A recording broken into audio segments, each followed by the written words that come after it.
Shalom, my friends. Welcome to another Sit in the Word. It's 8:15 on Friday night.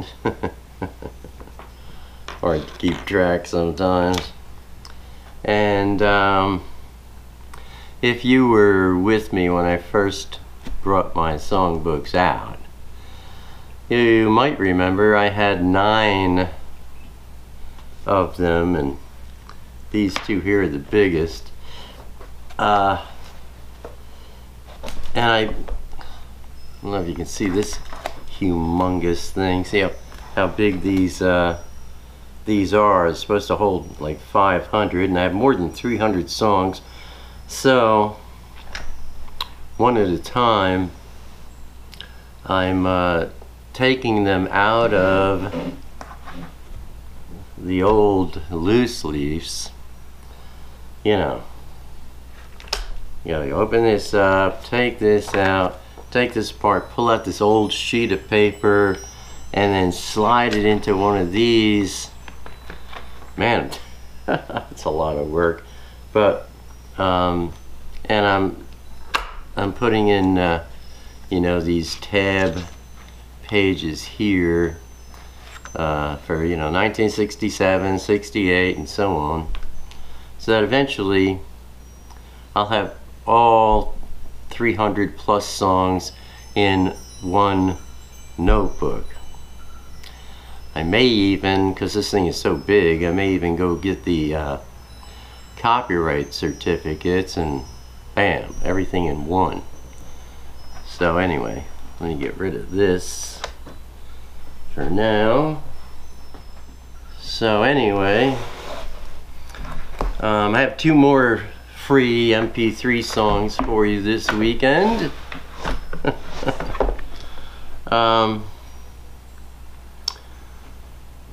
One was written in what was it, 1968. I was 17 years old, and it's titled "And All That's Left." Man, I'm telling you, my friends, it's so interesting to look at the lyrics I wrote at the age of 17 and see how much they fall in line with so much that I've learned about Abba's Word 50 years later. I mean, this one opens up with, "A tree sits in the darkness, wise men believe." And you know, here recently we're talking with Brad Scott that the tree of the knowledge of good and evil was planted in the dark by Hashatan. You know, it talks about the things that go on in the world, and then at the end, all that's left of a horrible nightmare is the portions kept for only those who dare in the night. Well, in the night, that's 6,000 years on earth. This is the time of darkness. Verse 2, this is a long song too. I think it's more than 5 minutes. But you know, there's somebody who's not, you know, following any guidelines. "Water flowing beautifully down the mountainside, known to those only who by nature's laws abide, and all that's left is the singing of a bird. If you can't see, the rest will be heard in the night." Driftwood is lonely, ocean winds do tell, it travels through the seas of life, through passages of hell, and all that's left is driftwood on the shore. It comes to dream and travel far no more in the night. Distant sounds of soldiers. You know, this is around the time of the Vietnam War. Distant sounds of soldiers crying in their fright, praying in the darkness, fighting in the light. And all that's left is sadness on the fields, but to your eyes the truth is well concealed. Nothing then is ever quite revealed, except the thoughts of soldiers from the fields in the night. But soon, the second coming of Yeshua, the Netchetef. But soon the clouds shall separate The false things from the real, and all these lies and falsities shall crumble with the fields, and all that's left is beauty in the soul, so clean and new, now shining like the gold. The love in God we sharingly do hold, and all of this shall finally unfold in the night, or at the end of the night. Then the other song I have for you is titled My Surprise. And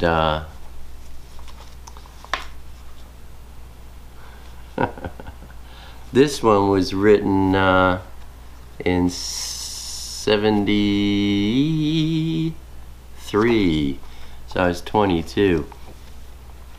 I took my pathways to the wind, he turned me down, and now I'm back again, knocking at your storm door. Lord, Lord, I'm wanting more. Yes, and oh my, how my life surprises me. I sang my heart out to the moon. It sounded strange, but I still sang that tune. I didn't know he could smile like that, and I never thought I'd be looking back on it. I never thought I'd be looking back on it. But oh my, how my life surprises me. The forest dealt me out a natural hand. I took the cards to try and understand why I'm just a gambler who never thought he'd stand a gambler's chance.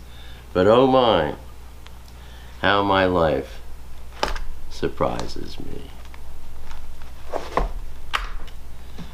Let me get these out of the way. So there you have it, my friends. 2 more songs from me to you. 2 more passages in the diary of my life in song format. There's a lot going on. Things have expanded in some very big ways since last weekend in terms of this this music project. Some other people have come into the scene. Give you the details on that at some later date. But and still the same theme is going on since day one with this, and everyone involved is in absolute agreement, talking about speaking with one voice, which is the theme of today's Sit in the Word, not to mention last Thursday's live stream, and even before that, you know, this message has been coming out. I'll get into that a little bit more in a minute, but everyone involved. I mean, you know, first it was just Mark and I. Then Mark enlisted the help of Evan, who he's got ears and he's got software. He lives down in San Diego and he comes back and forth. He takes songs back down to San Diego and treats them in his studio because he has different software than Mark does, and blah blah blah. You know, that's been going on for many weeks. But now, as of the weekend of March 10th, 2 more souls have gotten involved, sent by Abba Father. So we got Mark, Evan, these other 2, and me. There's like 5 people involved now, and everyone absolutely agrees that we don't know what we're doing. We don't want to even attempt steering anything.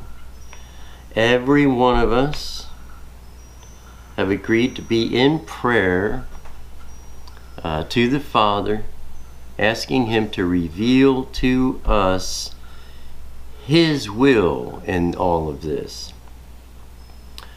My stance being that if we do that, and we allow the Father to steer this whole thing and some other things that are developing out of it as well, that what, and you mark my words on this, my friends, what winds up flowering out of this branch that's been growing and now is beginning to bud, which will eventually show some fruit in the seed.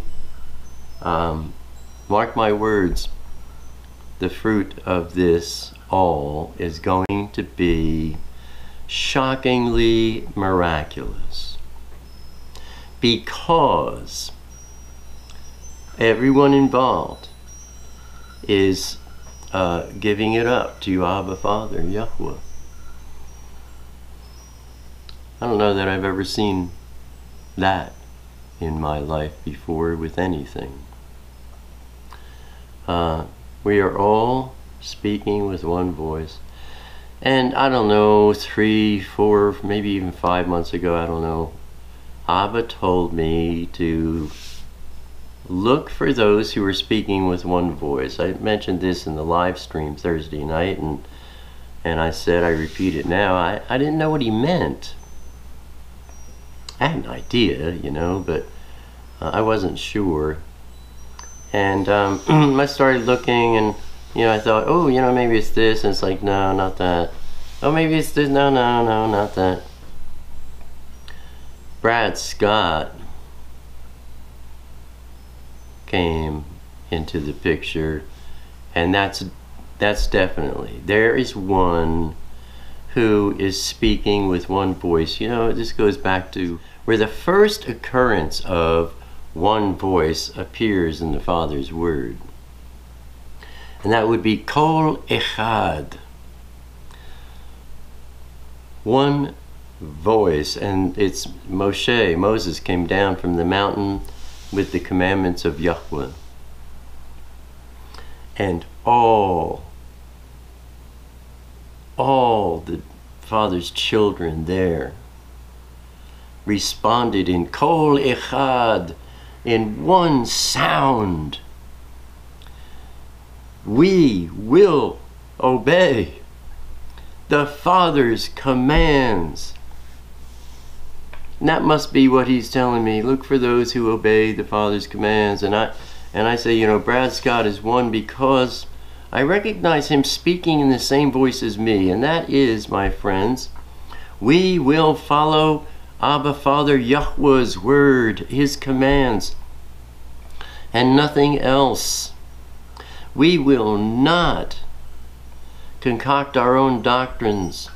We will not allow the doctrines that we've all become accustomed to and familiar with and comfortable with to remain attached to our belief system unless we are sure that it is clearly outlined in the Father's Word.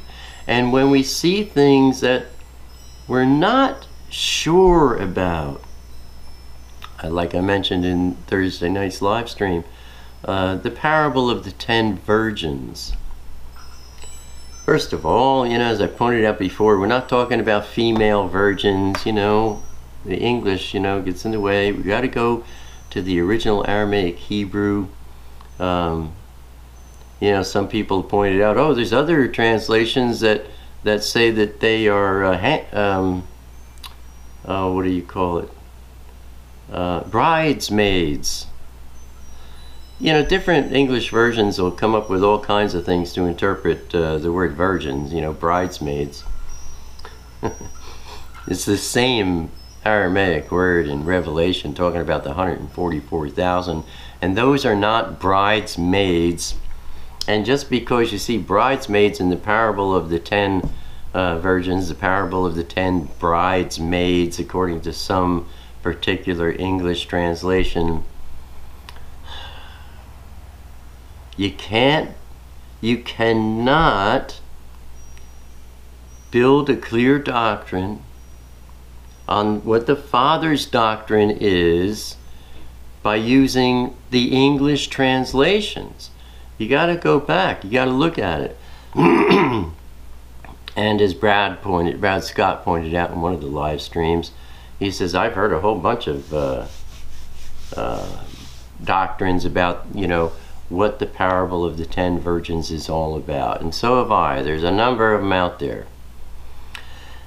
And I can't flat out disagree with all of them or any of them.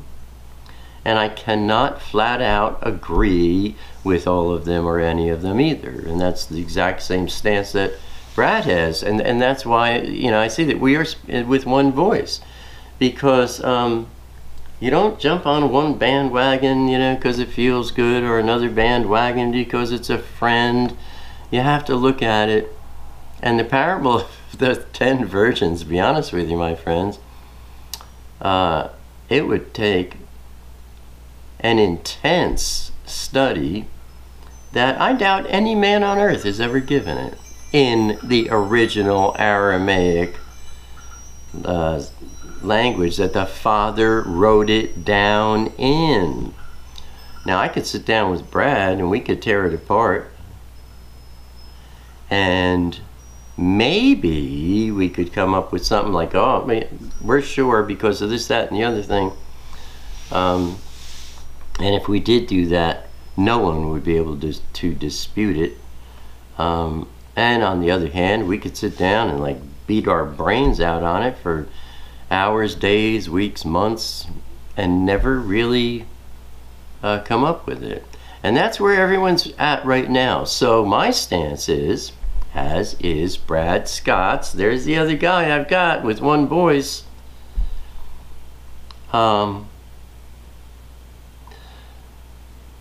It's not yet been revealed. The Father's withholding. If there's no clarity, there's a reason. And as I pointed out in last Thursday's live stream, crying out to all of you who have a ministry, making videos, and you're feeding Yeshua's lambs. Don't go there. When you're talking about a doctrine that's not sound, not solid, that everyone's not one voice shouting on it in one voice, leave it alone. There's so much in the Word that we can feed His sheep with. Don't feed Him food and you don't know what the ingredients are. You can make them sick. Stay away from that. Why get into it when there's so much more, so much that's available that we are sure about, that feeds the sheep, that strengthens them, that encourages them, and does all the things the Father has commanded us to do. We shout with one voice, we will obey the commands of Yahweh and nothing else. Kol Echad, a voice of unity. And again, I put a link to last Thursday night's live stream to Brad's hour-and-a-half study about unity, about Kol Echad. I'm going to put the link under this one too, in case you weren't there for the live stream yet or whatever. And check out Brad's astounding hour-and-a-half teaching about Kol Echad, about speaking with one voice. We really need to embrace each other, my friends. All of you who have ministries, you're feeding.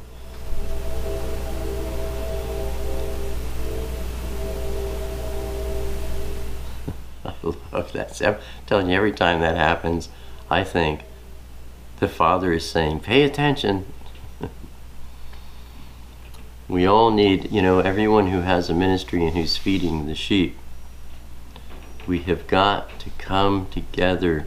We've got to esteem one another. Anybody who's cursing the others, just shut them down, kick them out, close the door on them, And those of us who really love Abba, Father, Yahweh, and we want to obey His commands and His words, and we want to, Yeshua, what did He say to Peter, to Kepha? You love me? What? Feed my sheep, feed my lambs. If you want to feed His lambs, then let's do it. But we have to come together. We have to be in unity. All of us who are feeding the sheep in different various ministries, we've got to collect all of us, get us all together, and shout with kol echad, with one voice, especially in this last hour. Really, it's up to Abba, but He's asking me to do this, and I'm asking you to join me. It's up to you to respond. You don't have to respond to me. You don't have to do anything but what I outlined. You feed the sheep food that you know is clean and healthy. And let's try and grow. I'm sure that Abba is putting His hand on this ministry, and you will watch this ministry grow, not only in numbers but in purity of speech, in sincerity of obeying Abba Father Yahweh's commands. That's our sit down for this weekend, my friends. May Abba Father open your eyes, ears, and hearts to this message with a great response and with a great shout, kol echad, of one voice. And until I see you again, keep your wicks trimmed, keep your lamps ablaze. Shalom, Chavri.